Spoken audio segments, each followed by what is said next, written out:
So Food Review Friday finds me in Artesia, Little India, trying this place. It's an Indo-Chinese place, and they do a lunch buffet.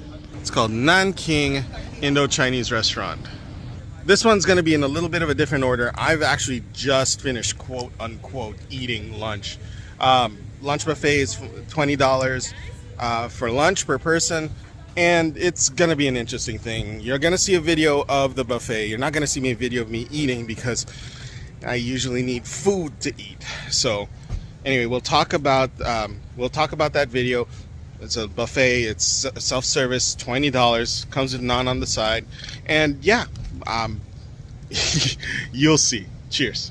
So this is the buffet line, and everything just looks a little too old, a little too mushy, a little too mushed together. Everything was oddly wet and just a weird mishmash of ingredients that didn't quite come together as well as they think they did. And the tandoori chicken in particular right here is really mushy. The desserts are kind of a highlight. You've got your sauces here. The gulab jamun, the honey balls, and the halwa is really good.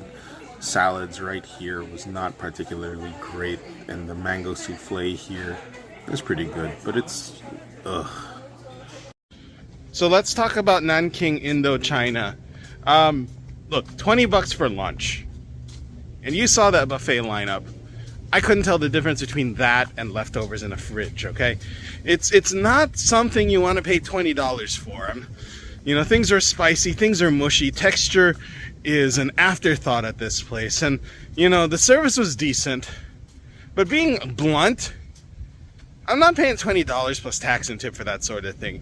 I can get better Indian food for less, and I know it's the weekend, so you're paying a little extra, but I expect at least well-formed food. That tandoori chicken was mushy. The best thing in the menu was the saag paneer, and just everything else just had this weird, wet, I can't describe it. Maybe it's not to my taste. Maybe it's just me. Maybe I'm peculiar. Maybe, could be anything. But quite frankly, I would not recommend it. It's Little India. There's so many better options. And the Chinese part, maybe the a la carte stuff, maybe the stuff off the menu is better. But that's not what I experienced. So long story short, I would skip this place. If you want Indian buffet, there's better. If you want Chinese, there's better.